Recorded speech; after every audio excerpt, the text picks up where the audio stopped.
I would like to share with you today what I believe to be are some essentials in running a successful meetup group. As the organizer of a meetup group, the person that is responsible for paying the members, paying for the meetup website for the group to have a web page on there, I believe the number one responsibility for an organizer running a meetup group, the first thing that is paramount for any meetup organizer is that safety is the number one concern for an organizer. That is paramount. In my mind, if you're not addressing safety issues, then you shouldn't be running a meetup group and you shouldn't be scheduling events either.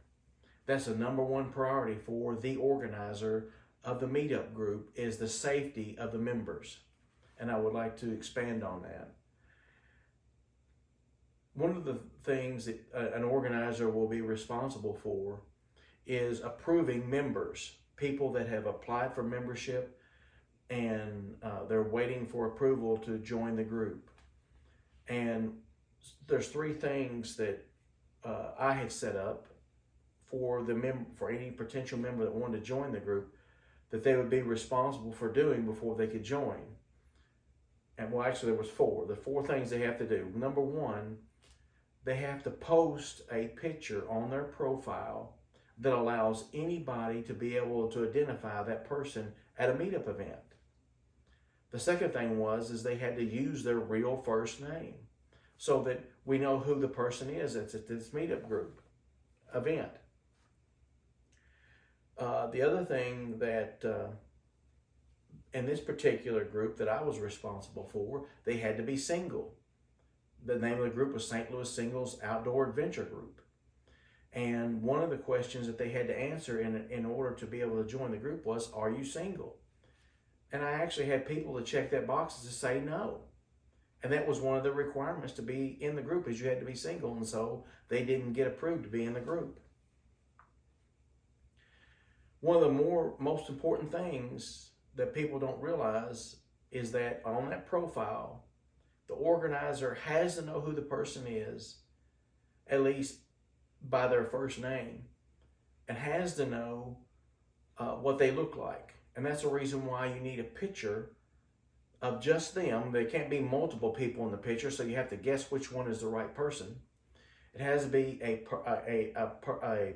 picture of that person that allows anybody to be able to identify who they are. Now, I actually had some people that wanted to join, and they didn't use their real first name. I actually had a lady that said she put on her profile that her name was Just Fabulous. And then she sent me a note asking why I hadn't approved her membership. And I said, well, you've posted on your profile that your name is Just Fabulous. I need to know what your real name is. And she responded, well, that is my real name, Just Fabulous.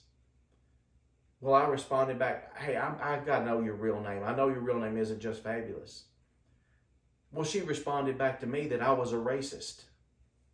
I immediately took that email, that communication, and sent it right to the meetup group administrative staff and explained to them, if you look at the diversity of my group, I have every color, every race, every religion, every nationality.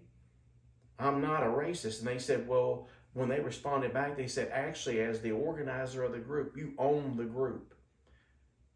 And therefore, you have the right to refuse anybody membership, and you don't even have to give them a reason.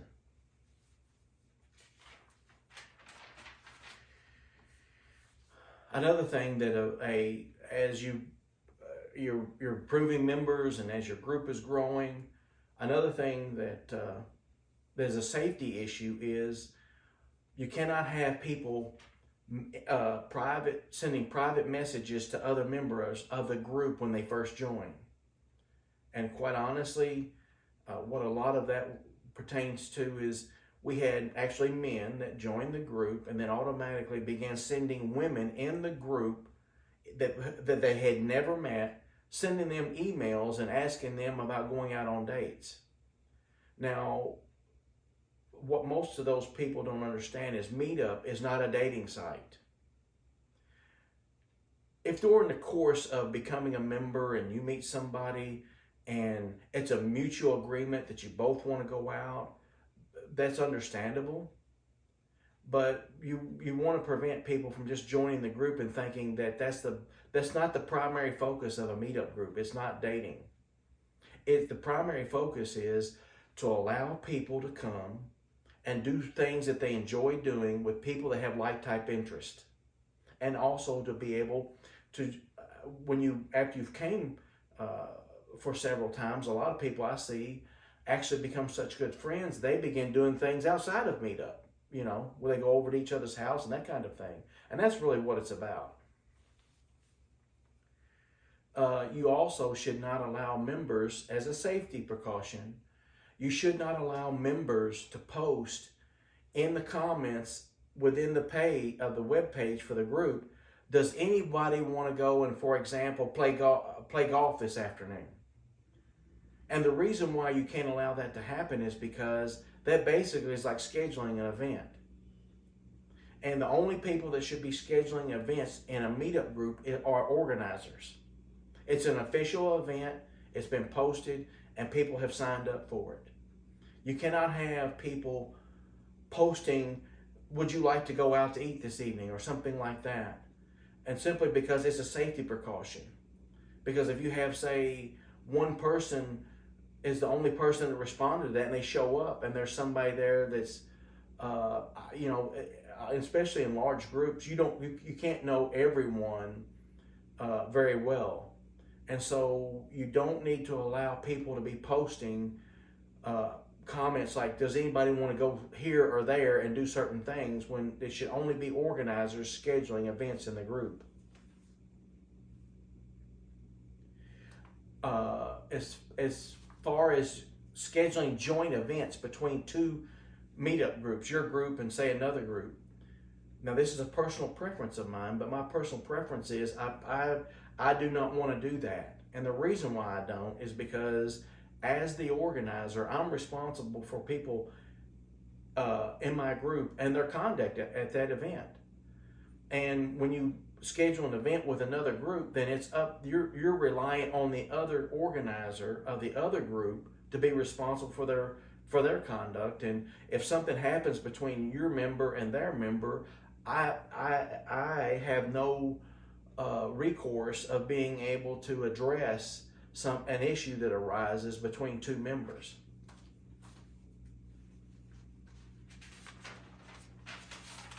Another thing that a responsible organizer will do, you have to really pay attention to the weather.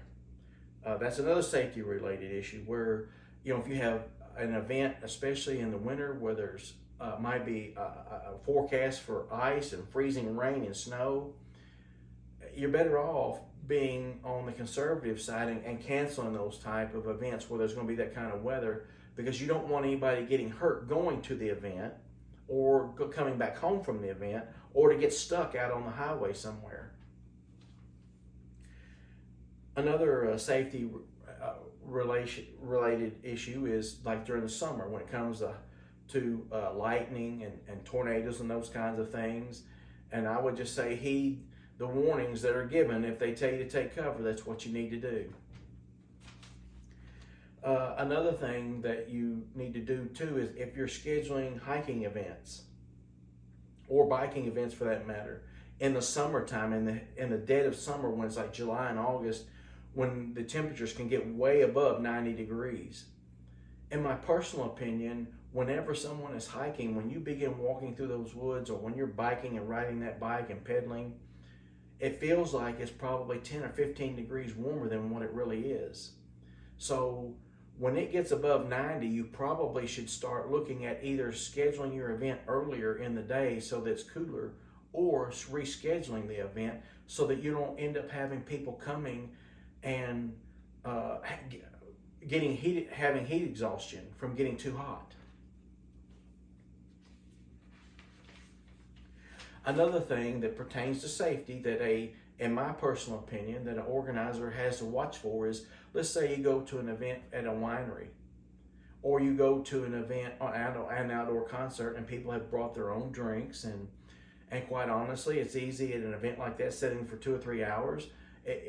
There's a possibility that somebody could drink too much. And I was talking with somebody one time. They said, "Well, you're not responsible for them if they go out and have an accident." And I said, "Well, that's not why I'm concerned about them. I'm concerned about them as a person. I care about them as a person, and I don't want them to get hurt."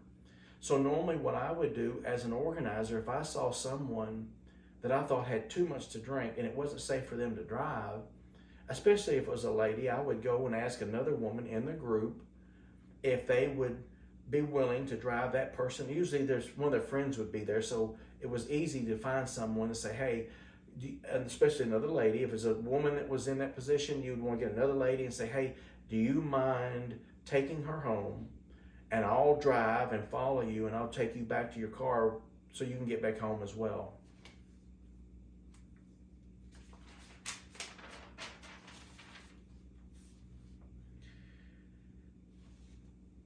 Also, to be able to run what I believe to be is a successful meetup group, is you need organizers, that people that understand the scope of events that should be scheduled. In other words, the name of my group was St. Louis Singles Outdoor Adventure Group.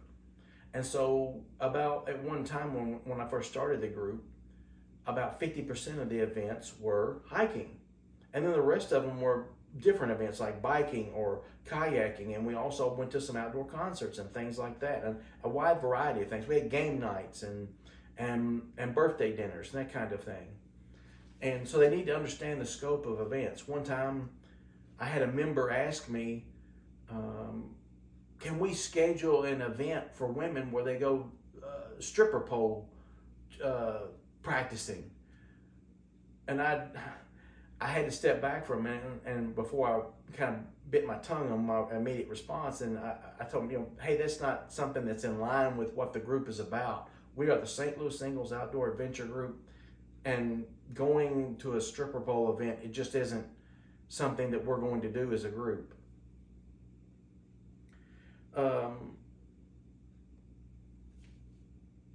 The other thing that I think is essential to running a successful meetup group is the organizers have to understand that they have to be on time for an event.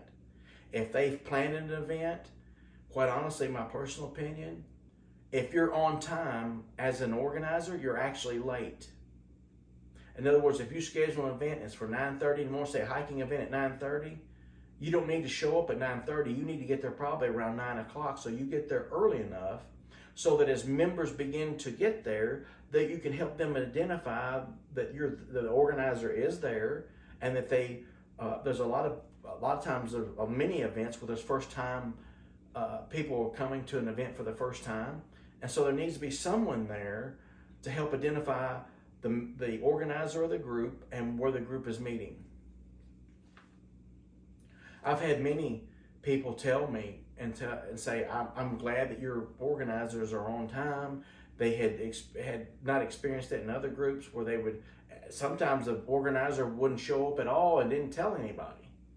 And that's completely unacceptable.